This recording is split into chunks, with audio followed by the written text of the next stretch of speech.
So the facilitator for today, Vishwas Parchure, is a very renowned figure in the world of facilitation. He comes with close to 3 decades of experiential education experience working with adults and children. And he brings in a plethora of insights from the different domains that he's been part of, be it sales, be it teaching pedagogy, be it peace building, and he brings it all together into one specific form into the world of facilitation. And he believes strongly that the presence of the mind and body and the whole self of each participant is very important so that they have an immersive, engaging, reflective, enriching experience in whatever they do. We are very excited to have him for this masterclass, and we are very, very eagerly looking forward to hear from him on the topic for today, which is fundamentals of facilitation. So over to you, Vishwas. Thanks, Lennon, and thanks to Chris Alliance for making this possible. Today, we're going to be talking about the head, heart, and the hand, and how it's connected to the world of facilitation. Those of you who have logged in and are present, I'm assuming that you're present with your world of feelings, your thoughts, and your body. And all these are going to be involved in the next hour or so that we spend together. A request is to keep a paper and pen handy. So if you don't have one, if you can get one, either a piece of paper or newspaper would be best. But anything that you can either write on or play with, and we'll be possibly doing both as we go through this hour. Okay, so at its simplest, that line that you see divides two ways of thinking. And as you sit there in mind, body, and spirit, and feelings and thoughts, you'll notice that there's an area that's called below the line. And below the line thinking is closed, defensive, and committed to being right, meaning that you have your opinion and you don't want to move from it. And above the line is curious and committed to learning. This is something that we want our participants to be.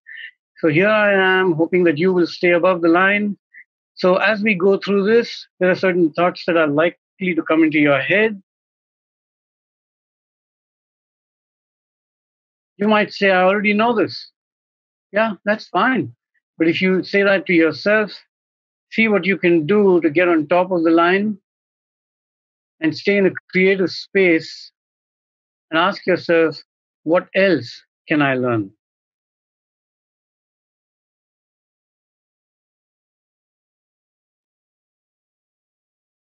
You might say, this won't work for me. That facilitation has a certain meaning in your life, and what I might talk about may not be facilitation to you. You might say, this won't work for me. See if you can climb above with a different way of thinking and see how you can make this work for you. There will be a point in time when I will ask you to put your questions up if you have them. And that time is any time during this hour. In your head, you might say, is this a stupid question? And sometimes we stop ourselves with just that one thought that if I ask this question, it will be considered stupid. There is no such thing as a stupid question. So please remember, just try and ask that question. And whatever that question is, ask to clarify, not to confirm.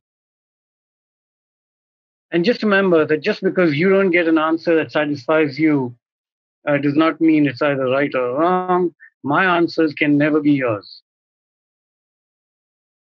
If you still feel that your question is stupid, you know what you have to do? Put it in the chat. Okay? So just be aware of these thoughts as we go through this process. So I have to say that just as I'm asking you to stay open and curious and committed to learning, as when I was invited to do this talk, I went through my own dilemmas. And my disclosure at this point in time is that I'm sure that many of you have been participating in various training courses and webinars all online. And I have to share what my struggle is, because I wonder if you found that to be true to you. And this is about the virtual world. For somebody who's done most of his work with people, in the presence of people and groups, this whole two-dimensional world is becoming pretty hard for me to accept.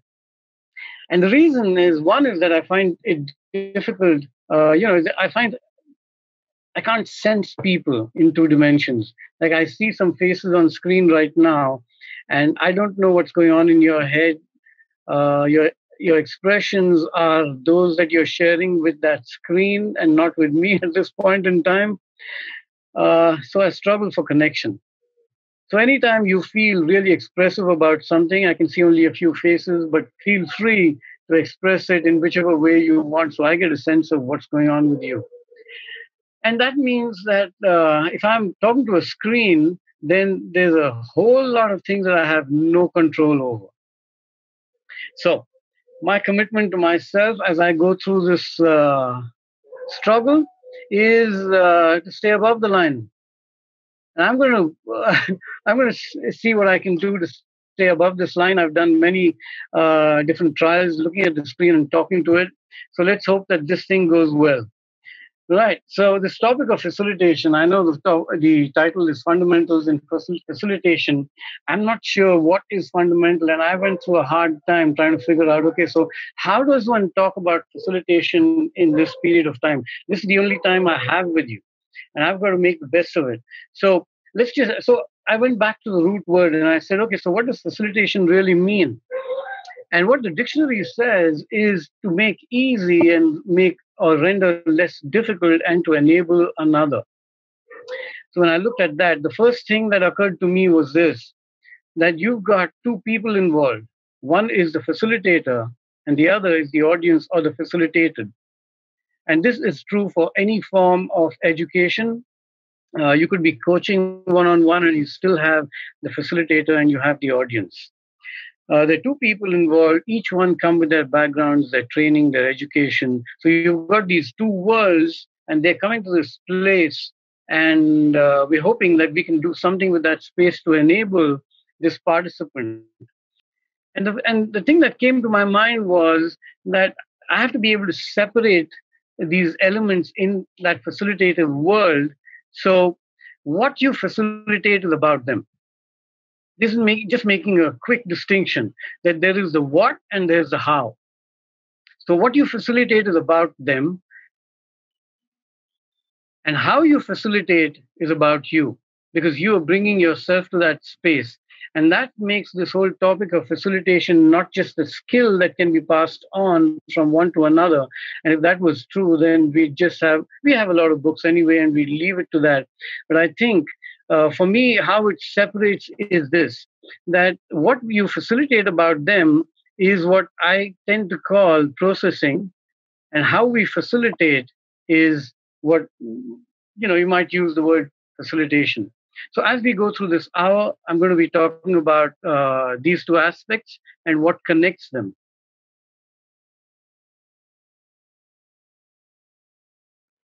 So just a simple definition of facilitation. I found a lot of interesting definitions of facilitation, and this is what reached out to me, grabbed my attention. It's based on the belief that it is human to dream and to desire. The skill of the facilitator is to become available to those who have the dream and to help them acquire the skills to transform it into something meaningful and rewarding. Again, so this is how I made sense of it. To become available as a facilitator, I need to park my bias, my judgment, and anything that is likely to burden me in the process. I need to, as far as possible, be able to see you as you might be and as you show yourself in that space, instead of me trying to pass judgments about it. So both facilitator and student or attendee come with their own histories, their conditioning, their experience, their training, their language. And it's the meeting of these two worlds in that space. Therefore, the job of the facilitator is really becoming someone that people like to talk to. And once that happens, something quite different begins to happen in that relationship. Okay, so I'm going to tell you a few stories at this point in time. The first one I want to call the rebellious student. Before I start the story, I understand that there's a whole bunch of educators from all kinds of fields. So there's likely to be people who are classroom teachers, uh, elementary, junior, senior, college. And then we have behavioral trainers, corporate trainers. There's a whole bunch of you out there. So I'm going to try and see if I can spread that experience or the stories out a bit. So the first story is a classroom story, and it's about when I was teaching fifth grade. So in fifth grade, you sat on the floor, and there's already this height difference. And I don't know if you've been in many of you have been in a classroom where the audience is sitting on the floor, and then you're standing and talking, and there's this huge difference. So there's this positional power that we seem to acquire. And I struggled with it for that whole year. So there were many students in that classroom who had learning difficulties, and this particular kid, that particular day, something was going on with him. I didn't know what was going on. Some trouble started. Maybe somebody poked him or something, and he got up. And something was said, words were exchanged, and then I said, "Oh, okay. Let's just call this kid Anand." Apologies to all the Anands that might be there. So I said, "This kid's called Anand," and I said, "Anand, will you please sit down?"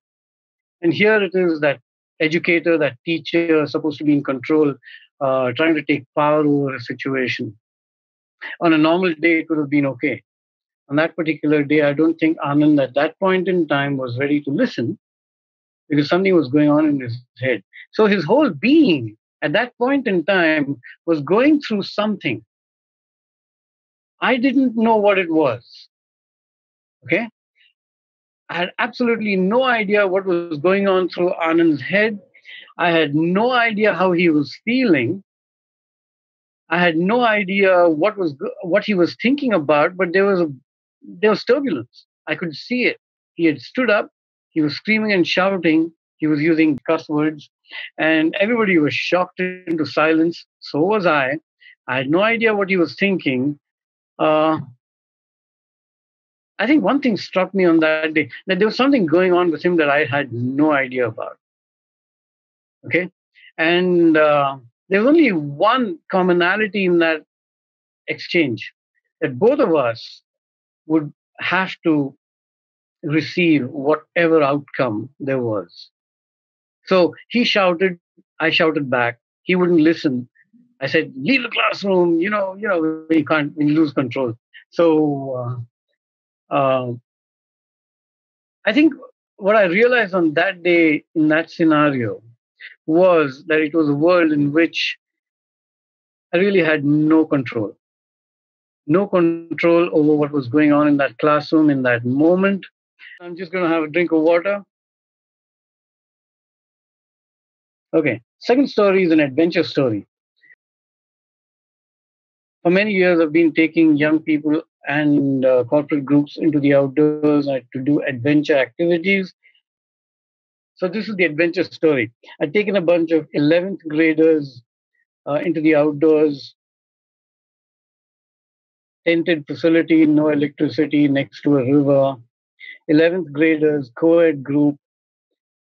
And those of you who worked with 11th graders will, in your head, you're probably saying, 11th graders, co-ed group in the wilderness, no electricity.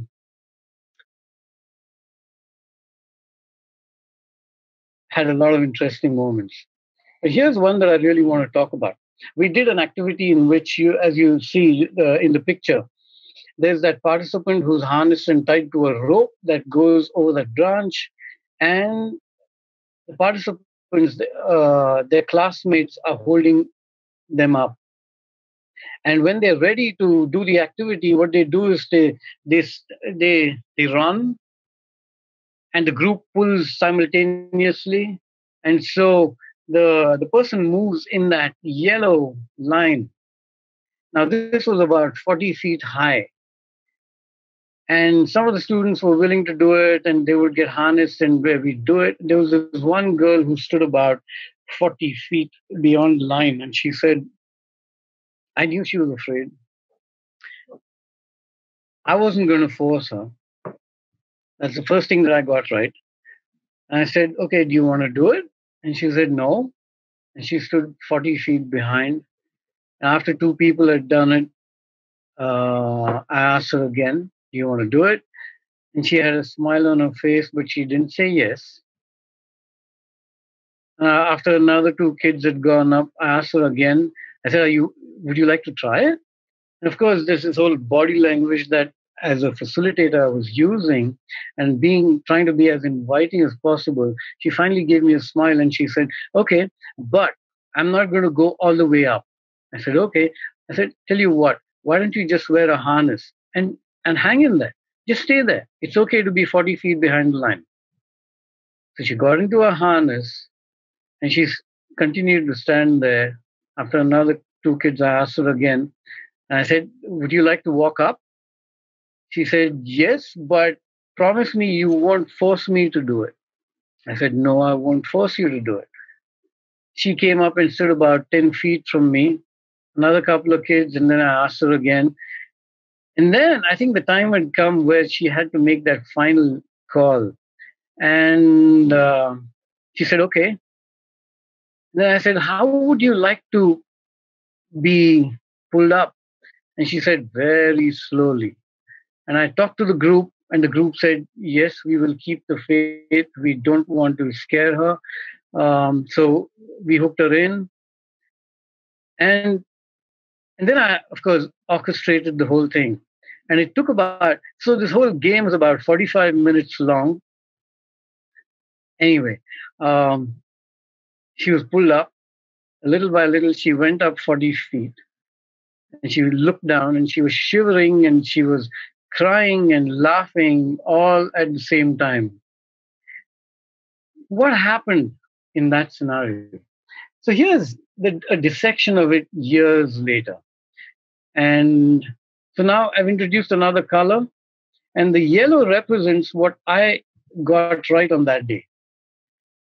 What I did was present choices. Okay? I said it was okay for you not to do it. Don't worry about it. Do you want to do it? So I presented choices to her. I had no control over her social and emotional state. So she had to make those decisions herself, and she did whatever she had to. I had detached myself from the outcome, and the outcome, if I had said to myself, a good outcome is when she can go 40 feet up. If I had said that to myself, I would have gotten stuck to the idea. And then everything I do potentially could have become manipulative in nature. So I was able to, on that day, say to myself, it's okay if she doesn't go. She can go as much as she wants. Doesn't matter. The other thing that she was able to do was to, feel a sense that there was no threat in the environment and that there were no expectations of her either from her teammates or from the educator. And that's a huge piece. I think in the education field, a lot of us, in our anxiety to get children to pass, we transfer our expectations to them. After a test, they will come up to you and say, are you happy with my marks? And saying, how does that even matter? Please think about it. It's just an indication that somewhere we've transferred our stress and our expectations to them. The other thing I did right on that day was to manage their physical safety, which was critical considering it was a high-risk activity. Okay, great. So how does that change things? On that particular day, in this story, I think what I was able to do or managed to do was enable control. All this is going to be up. You can see how it separates from one to the other when you see the final picture. The third story I want to tell you about is a lot of schools go for picnics. And sometimes those picnics are 1 day and 2 days, but I was invited to take a bunch of kids, 8th graders, for a picnic. Sometimes you can do this, okay? If you lose your hair and you look old enough and gray enough, Prathamesh, I can see you smiling there. I'm guessing you think you're there already. So and sometimes you can put the conditions. And, I was just lucky on that day that the conditions were right. I told them, I said, not 1 and 2 days. I need 7 days. And they said yes. And I said, I also need 1 hour every day with those children, Monday to Friday, to set them up for success. So this is what I did. Day one, I walk in and I say, okay, great. Guys, a month from now, we're going for a picnic. Where do you want to go? And of course, Paris, London, Amsterdam, New York, Los Angeles. I said, look, you know what? Go home.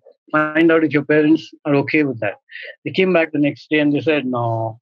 So I said, okay. So that means we've got to move around within the country. Where do you want to go? Delhi, Agra, the story. Anyway, it took about 4 days to get to a point where we said, okay, here we go. We've got 2 places. Then we had 2 groups that did not want to go to each other's place. So we chose Goa and Hampi. And the whole thing began. It was immensely exciting, taking them through the process. Many of them had not been to a railway station. They had never. So we got them to stand in line, buy tickets. On the day of the journey, we all get into the truck. So here's when the fun begins. And you wonder, you say, wow, things are going great. So things went really great. They had their own objectives, learning objectives. They decided what questions they were going to ask themselves, how they were going to document everything, how they were going to look after each other, look after themselves. We go to the railway station, we get into the train, everybody gets in, the train takes off. Hey, some of this stuff has to be said fast, okay? So just stay with me. The train starts half an hour into the thing, the TC walks in, and here's what happens. The teacher who had the tickets suddenly goes into a panic. I said, what happened? And she said, I've lost my purse. I said, great. What was in it? The tickets. Wonderful. Now what shall we do? So I called. So for the travel, there was this group that was in charge of everything. So I called them together and I said, "What are we going to do? We have to do something. We don't have the tickets." And here's that wonderful part that when an educator feels the confidence, and on that day, I said, "We can't do anything," but I don't want to take the thunder away from this opportunity. So I called the group together and I said, "What are we going to do?" And they came up with some of the most amazing possibilities. I'm not going to go into the ticket story anymore. We didn't find the tickets. We paid extra. And money that was supposed to be spent for hiring cycles at Hampi to go, travel around. They decided to write that off. And everybody went walking every day. They ate the sun. They struggled, which was their decision, and there were no complaints. So this is just the short end of the story. So what happened on that day and what did I get right? And I think here I have to say it's all about me. It's not about them. And facilitation is about us as educators, how we set things up, who we are at that point in time, how we carry things through. That is possibly the most critical thing we can do. Even as I talk to you right now, I realize that who I am and what I'm saying and how I'm being is possibly going to be more powerful than any of these slides. So what did I get right on that day? I enabled decision making. Once the decision making was theirs, problem solving was essentially theirs. So anything that emerged, they needed to take care of. We had groups, smaller groups that, so they had a collaborative process going on right through the entire month of preparation and education. They had choices from the start. I mean, how many of us would have the courage to walk up to a group of 8th graders and say, where do you want to go to a picnic, and not get manipulative at some point in time because things are not working out the way you want them to? It was fun. It's scary. So just remember that facilitation is a risky profession. Don't think that you can get it right the first time. You probably never will. And on the day that you do get something right, rejoice. And all I did was supported them through their physical, emotional, and social challenges that they had. Okay. And here's what was common. It was shared outcome. Whatever happened was true for everybody. No extra biscuits for the teachers. You know what I'm saying, right? No extra cup of tea, no cycles for the teachers. We all had to manage it all by ourselves and share that load. And here's what I want to call it. I want to call it shared control. Okay. So these are just examples of scenarios, and this was all about facilitation. Now, how's that? Here's what I'd like you to do. We're going to take our first break, and this is what I want you to do. I want you to very quickly at this stage, what do you really want to know or learn about in facilitation? I'm going to take a water break. Take your water break, breathe a little.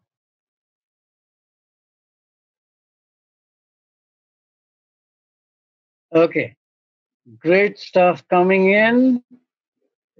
Capture the hearts of the learners, asking relevant questions, be sharp and simple. How do you keep it alive for 35 years? For whom? For the facilitator or for the student? Okay, keep it going. Humility.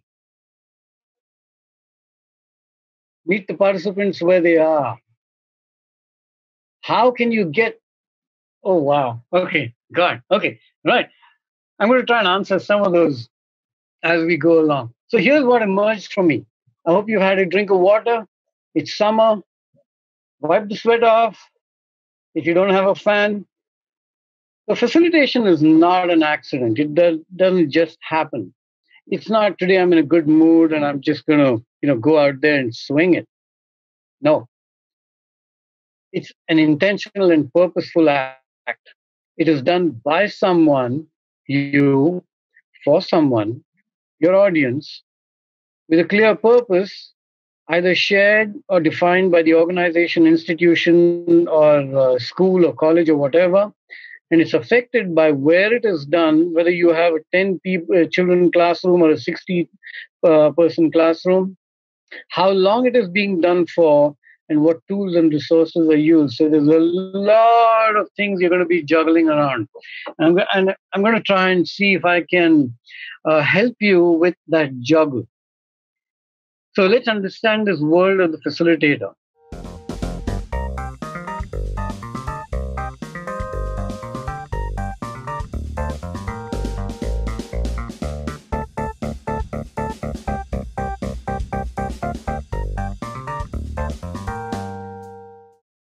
So in any act I mentioned earlier, there's a facilitator and you have the participant. Now, there are words that separate these two people. So the facilitator, we've already talked about some of that stuff that you see in that body shape there. Let's look at a little more. Any group, anywhere on this planet, is searching for something that's similar. Everybody is looking for belonging. They want to belong to a group, to a class, to a clique, to an organization, to an institution, to nature, whatever you want to, and wherever you might be. Just think about this, that there is somebody out there in your group who wants to belong to something. As facilitators, we need to understand you can take any objective, but the one that we're really going to be successful about, if we want to, is the sense of belonging, because that's where it really starts. That belongingness happens in a place. That place is the classroom, is your outdoor classroom. It could be the mountains, it could be wilderness, it could be darkness, it could be the sea, it could be a lake, a beach. And now, as we go through this, there's this virtual environment that hasn't been added to that list, but I think it seriously needs to be added. So as an educator in this space, I also have to be looking at, okay, what will you actually do? Yeah. So in the experiential world, we think of activities, and we want to challenge them. So you can have journey style activities, obstacles. You have rules and games, and so on and so forth. So the medium we use. Sorry, I got to slow down. I get it. Ah, the medium we use is the environment to the best of our ability and the tools of our trade: puzzles, ropes, nature. You know what I'm talking about.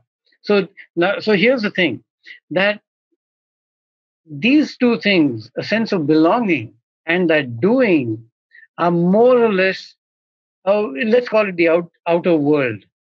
And that's an area of control. We can decide what the place is and what tools we use, and we can decide our sense of being that we're going to be carrying into that space.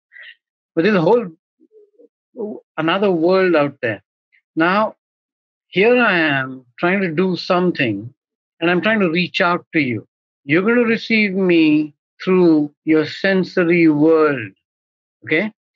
And that sensory world is ears, eyes, ears, mouth, and 21 more. At this point in time, I want you to take a piece of paper and pen and just answer, or put it in the chat if you want. And the question is this: what word best describes how you are feeling right now? You can put it in the chat if you want. What word best describes how you are feeling right now?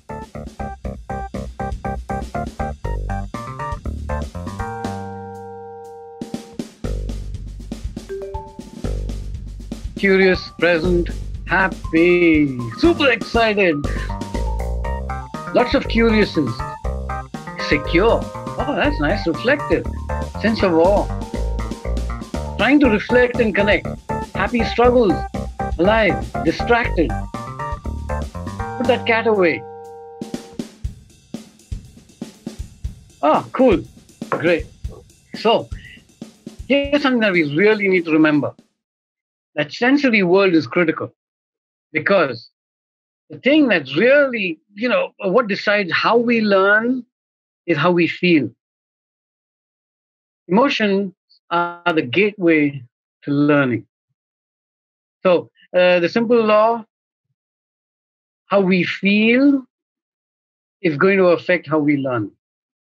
I'm guessing we've got only 1 hour and less right now, but if you're feeling all that, my guess is you're going to learn a lot. And just remember, this PowerPoint or whatever it is going to be available, so don't spend too much time. Any thoughts come up in your mind that are different from what I'm saying, jot them down, but know that this will be made available. Okay, great. So now here's when we enter. So we do something and we enter our audience's being. Now that being consists of three things: how that person is feeling is going to be critical to how that person learns. I receive it.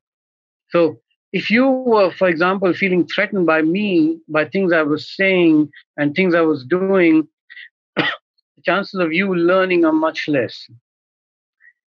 Learning apparently best happens in a joyful environment, a safe environment, if you want to call it that. So how that child, that audience of yours feels is critical to how they learn. So just remember, when you facilitate, when they walk into the door and they see you, you want to be looking as non-threatening as possible. So reach out, connect, drop your guard, allow yourself to be vulnerable. Throw your worries away, throw that baggage that you carry about how you're going to perform or not perform, because we are animals. We smell each other, we recognize signs of stress, and we sense even before we can give it a word. If they feel that sense of trust, a sense of feeling safe, they're likely to receive what you do as the educator much more easily and with less resistance. So, we are responsible in many ways about how children or our audiences feel. Do things that will ease the pressure, do things that will help them feel a sense of joy and participation. How, depending on how they feel, is how they're going to engage. Eventually, we gather because we want to know something, we want to transfer some knowledge, some content. Before you get into that space, it's important for us to know how we're going to go about it. So we need to be clear about how will they apply what they know. Let's say I throw some gyan at you, which I've been at all this time. How are you going to apply it? And I'm trying to make those connections to the world of an educator as many times as possible within the time that we have. So make those connections, build context for everything that you teach. Ask that question. If I transfer this piece of content, how is it relevant? What's the context for them? So three things that you want to consider: content, what's the concept behind it, which is general understanding that will make the content easier to digest, and what's the context that it will be used in. How will it be applied? Where will it be applied? How can they apply it in their own lives? Because when people can make those connections between what they're learning and their own lives, then that learning becomes much more useful and lasts a much longer time. Okay, so that's the inner world of the participant. Just remember something, that for us, that's an area of no control. It's amazing how for centuries we've tried to control this world. Can you ask yourself this question? Can I really control how anybody feels? Can I control what they learn or what they retain? And can I control how they choose to apply what is taught in the classroom?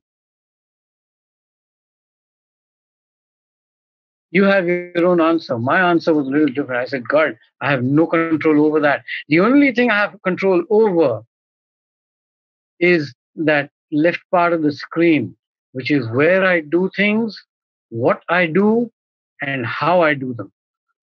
So let's move on to that world of that facilitator, which is it's so much a part of our facilitation life, as lives as facilitators. So I think I'm going to have to run through this a little fast. So I'm just going to pay attention to some of these things, and some of these slides will go fast. So let's just look at each one of them. And the black is just alternate words to describe objective. What I really want you to pay attention to is the text in blue. How do I find out? How do I get, align myself better with that objective? Why am I doing it? Do I know why I'm doing something? What's my purpose? Not what the institution, organization, classroom teacher, principal wants. But what is my objective? If I'm teaching a particular lesson, what's my objective? What's my purpose in teaching that? What am I doing? What am I going to do in order to help them learn something better? How exactly am I going to deliver it? Is there going to be movement? Will I have props? Will I use toys? Will I use PPT? Will I use video? What tools am I going to use? What I'm going to do, will that match their needs?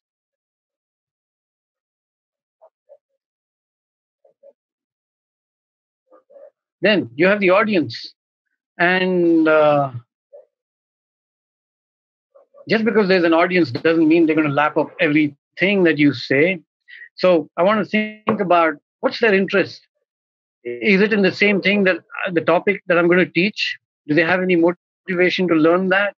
Do I know what their desires are? Where is that sense of power and ownership? Is it with me? Do I want them to learn, or do they want to learn? What are their personal agendas? What have they walked into that room with? And this is true for even for children on a daily basis. Just remember that. They have their agendas. Something happened to them that morning. Some of it may not be good. Some of them will be brilliant. They'll walk in dancing. And sometimes they won't. We need to be cognizant and aware of all that. And then ask yourself this question: how much do I really know about them? I've met I've met teachers who've taught in the same school for 20 years and don't know the names of children in their classroom. And they have apparently a perfectly good reason uh, for it. But think about that. Where do they come from? What kind of backgrounds? What happened to them that day? Is there a process that I can introduce where I can check in with them as to what's going on with them?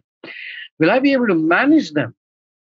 Yeah, am I walking in with fear? Am I afraid of what's going to happen in the classroom because I don't know how to manage them?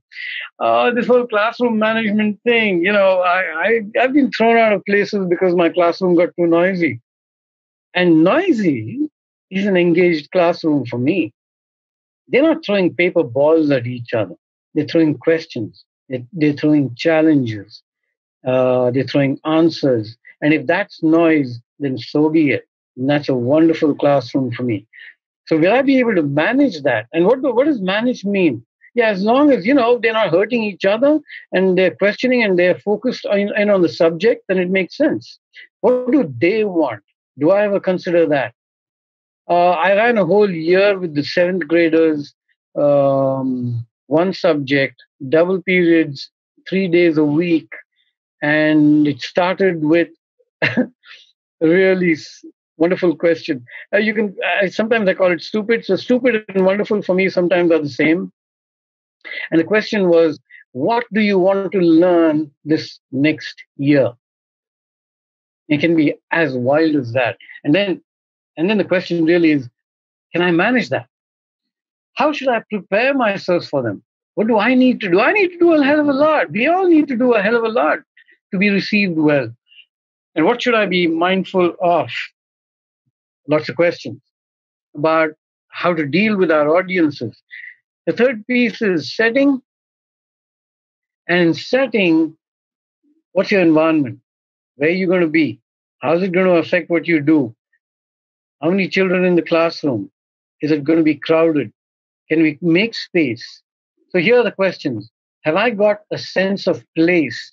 Where am I, not just in the context of me being in the four walls, within the four walls of a school or a building, but also what's outside those four walls in the neighborhood?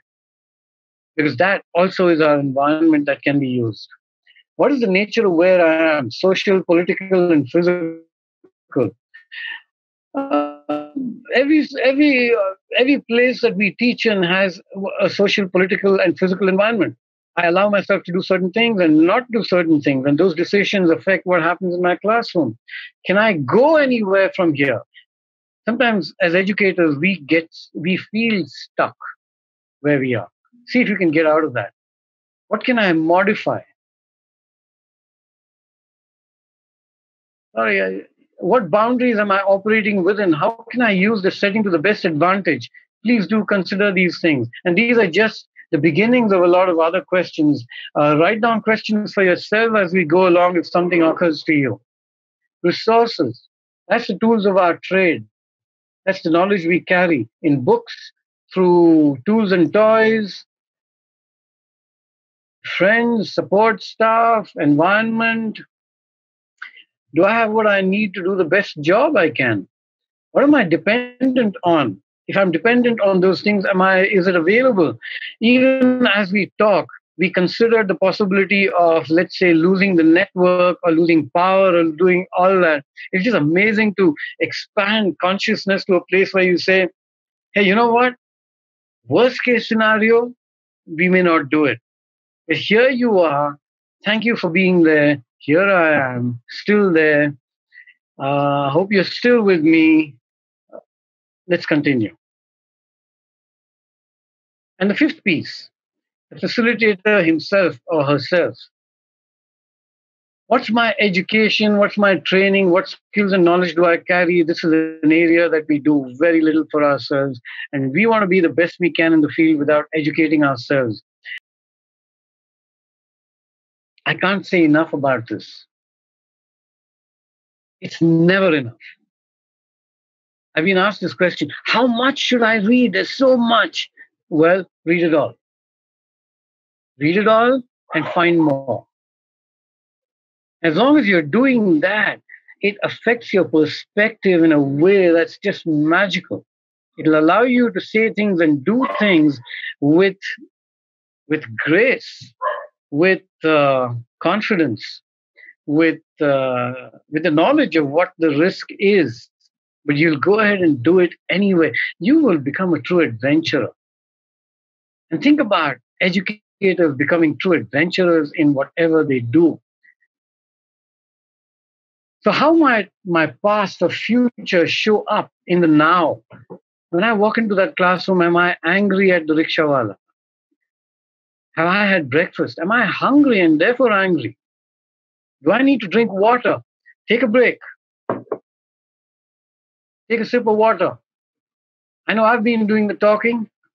Take a sip of water anyway. It's summer, wherever you are.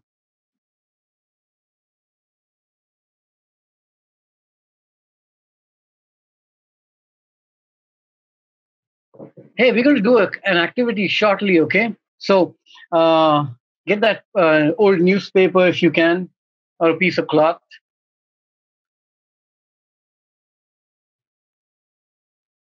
Ask yourself these questions. How might my past or future show up in the now? Do I understand their context? Do I know enough? And if you don't know enough, you will never know enough. The day you say to yourself, yeah, I know enough, go home, pack your bags, find another job, stop educating. Sorry, I'm just being a little hard there. How can I prepare myself? How is my present condition as I sit here and talk? What's my present condition? Physical, emotional, and social. Am I ready? And I asked these questions before I got online. And I said, hey, you know what? At the most that I will be able to do is to shake somebody up or destroy somebody's facilitative life. And if that can be done because I'm not so well prepared, then that's fine. So have fun. Okay. So having chai or water, I'm having coffee today.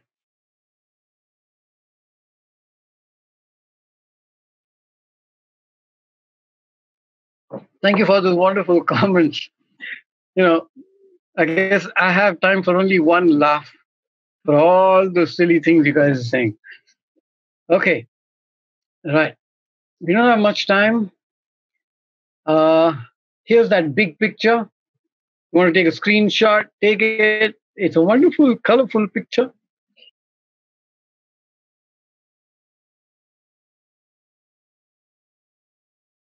Okay, let's continue. Just want to shift gear a bit. We've talked about the world of a facilitator and the participant. We've talked about the facilitator, and now here are some thoughts on what we do. I said is about them, and I'm going to quickly run through this. Although there's a lot. Before you do anything, before a classroom session, just remember you don't have to be an experiential educator with a whole bunch of activities in order to follow this. You can be a classroom teacher and still get children to think about the next day's chapter, topic, whatever it is, before they walk into the classroom. Get them to do some research, get them to find out, pick up the day's newspaper and find out if there's anything connected to that topic. There's a number of things that you can do. So help into, and we call that front loading. What is a front load? So if we think of processing is essentially creating a space for reflection for our participants. If you want them to reflect, the moment you reflect, you've got them to reflect. what you've also done is created a moment when change is possible. Right? Think about it. So if we can create that moment even before anything has begun, wouldn't that be wonderful? So here's what we can do. We can help individuals focus on the issues or the topic prior to the experience of dealing with that chapter or that activity or that whatever that objective is. And by asking a simple front-loaded question would be, what could you learn from what we are going to do? Okay? And in that, the moment you've asked that question, you've created a moment for change. So here's a front-loading question. We're going to go through a lot more stuff. Very quickly in the chat section, please write down one thing that you might use that we've talked about so far.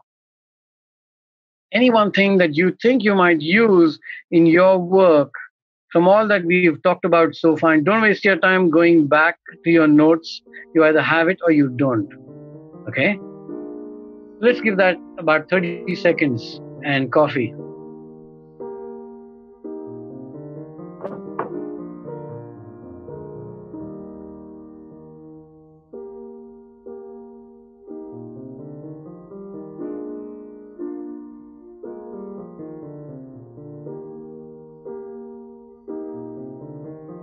Cool. Lots of good stuff. Okay, great. You see, this is that moment you've created for yourself through your reflection as a moment for change. You haven't even done anything yet. I just asked you this question, and look at that. Great. Everybody seems to have at least one thing that they're going to practice. Potential for change. Great. So then you go through the actual thing, and then during the thing, whatever that activity is, the chapter, the topic that you're teaching, just remember, there's this,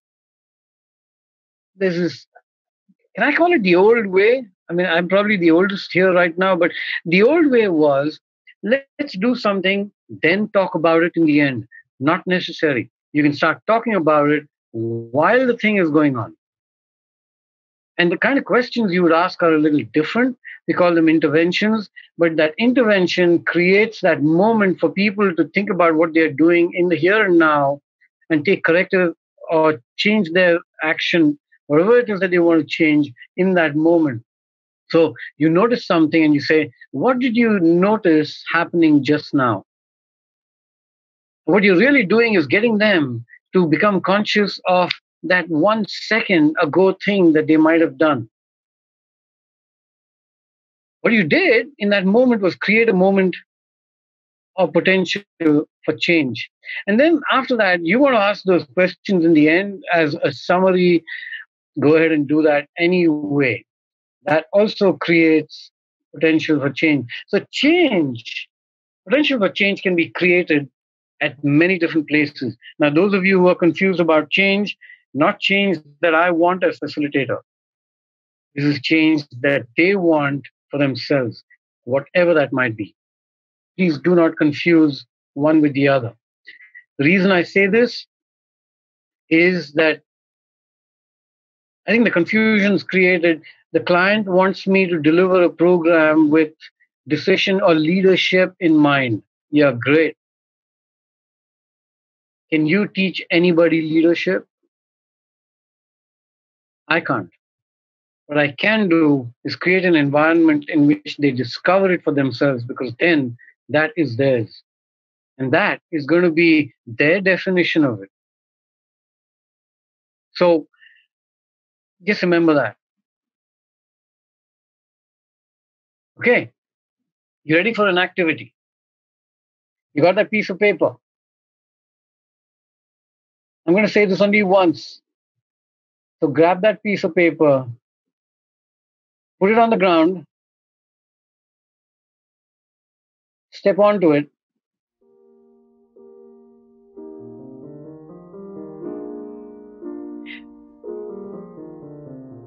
and you can do all this while I'm having my coffee. So step onto it. Are you ready? Here's your objective.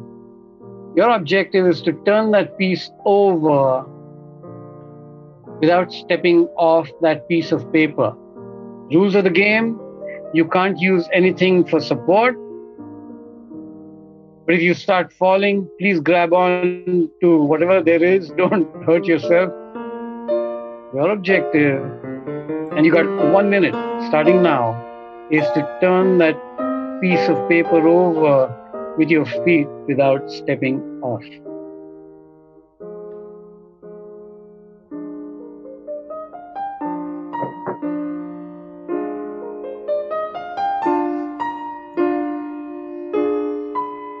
And some of you can show us how you're doing it, that'll be even better. Yes, Mrinmay, that's brilliant.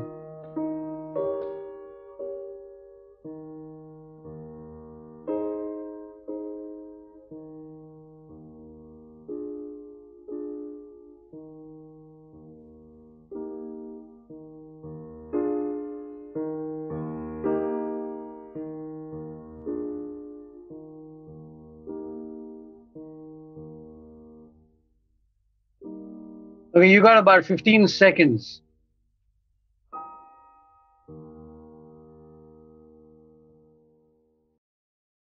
Done.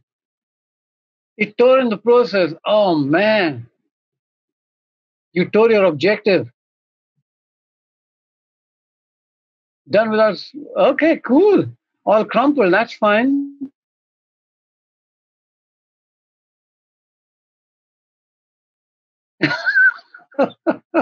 Yeah. You see, this is the beauty of it. Some of us who create problems beyond anything that the facilitator can imagine.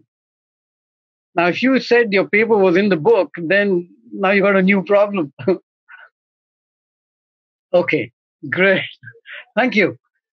Had you drink of water? Let's get back. So here are some pointers. These are just little things that might help you in your processing, okay? Whatever you choose to do, search for relevance. Search for meaningfulness for them. Create challenges.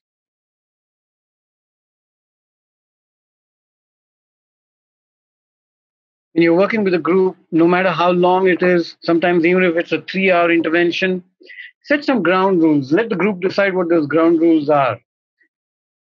What's okay and what's not okay. Some of the it's called, different names: contract, behavioral contract, true value contract, whatever you want to call it.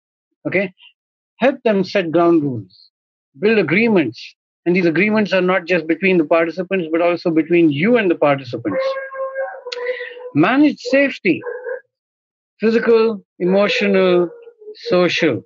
So, how are we going to deal with put downs? How are we going to talk with each other? How are we going to challenge each other? Is cuss words allowed?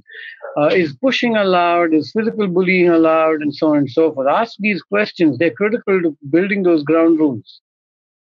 Share the responsibility. So, when I said build that contract together, do it together. Share that responsibility. Don't try not to walk into a classroom and say, I am king or queen, and whatever I say goes, and everybody else is a fool. So share that responsibility, even if it's foolishness. Empower them at all times. Whenever you can, empower them. Transfer power. When you ask questions, keep them short. Why? Because it's easier to understand. And remember to put one thought at a time. So MCQs in the world of processing is banned unless you want to create confusion and don't want an answer. So questions like, would you like tea or would you like coffee? Would it with milk, without sugar? And you asked about 4 different questions in one breath. Now, which question are they supposed to answer? So don't confuse them. Ask short questions. Wait. We call it the pause. Yeah. Don't disappear. Stay engaged. What does that mean? Just because they're doing something on their own, don't disappear and walk away and act disinterested. They know the difference between your whether you're engaged or not. But while you stay engaged, stay detached from the outcome. Don't mix these two things up. Sometimes we get so involved and engaged with the group that we're desperately wanting to give them the answer, and it becomes our need rather than theirs. So just be careful about that. It doesn't matter whether they get it or not. One little thing in life did not change somebody's life, although a lot of movies say that. Nothing, not there wasn't any one thing in my life that changed it completely for me. It was a sequence of things. They were connected in some way or the other. Okay? So stay engaged, detached from outcome. After you've asked a question, ask a follow-up question. Why? Because you need for clarification. So if I asked, would you like a cup of tea? And you say yes, I say, would you like sugar in it? I'm asking for clarification. If they don't tell me, I'm going to ask them. What else can you ask follow-up questions for? For sharpened awareness. That tea also comes with sugar, it comes with milk, it comes hot, it comes cold. There's a lot of different varieties available. So ask those questions. It also helps in refining your own questions. Sometimes we mess up and ask a really complicated, silly question, and we don't know what we've asked, and we don't understand the question ourselves. And at that point in time, you can backtrack and refine the question and say, hold on, here's what my question really is. And it's okay to do that.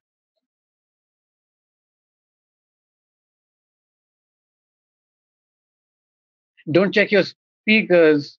I didn't say a thing in between. It was called a pause.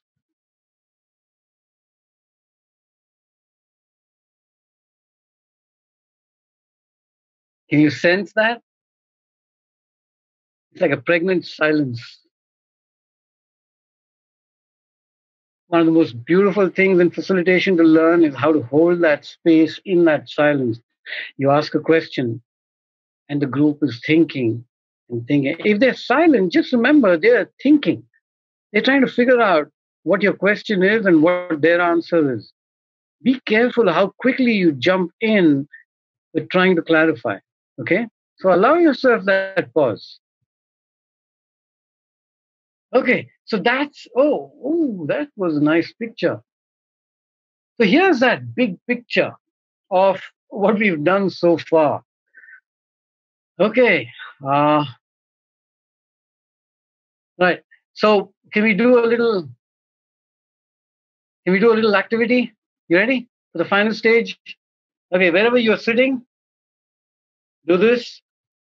Whatever you're doing, okay? Wiggle your fingers, shake your wrists, elbows, arms. Think of yourself as a flying bird. Now go really wild. Use that head of yours. You shouldn't be able to see anything on the screen. Really fast. Ah, nice. Now focus. Ooh, it's really hard. Are you still there? I still see a lot of blurs there. Okay, great.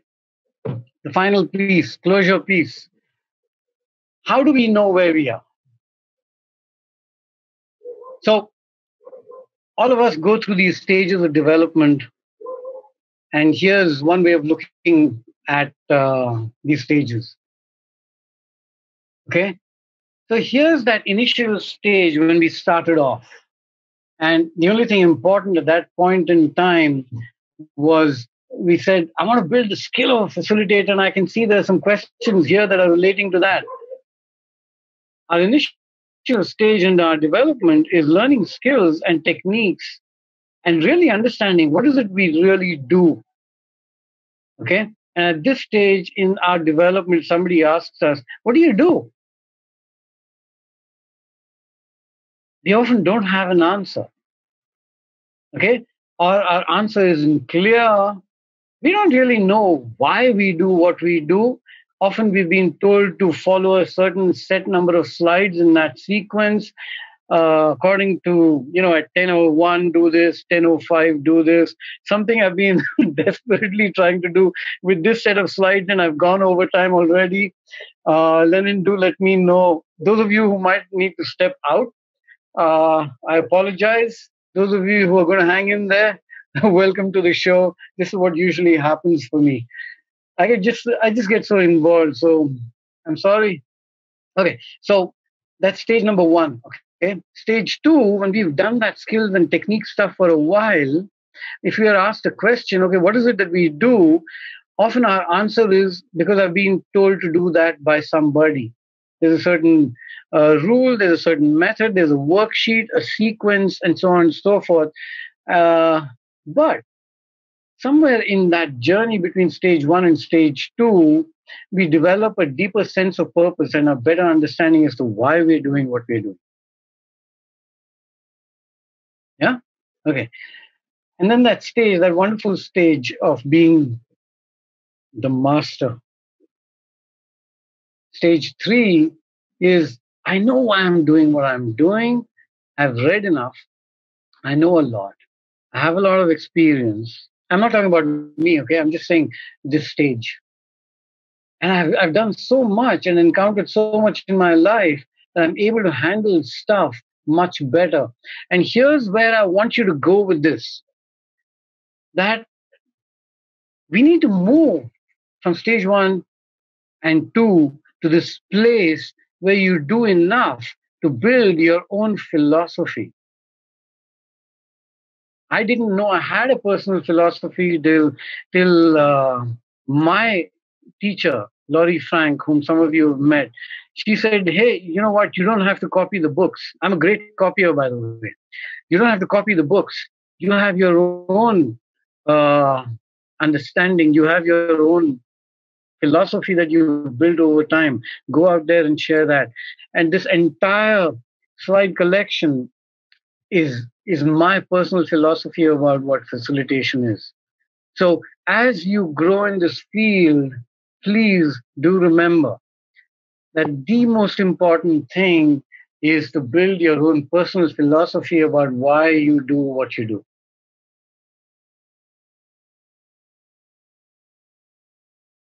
Okay. I think I'm done.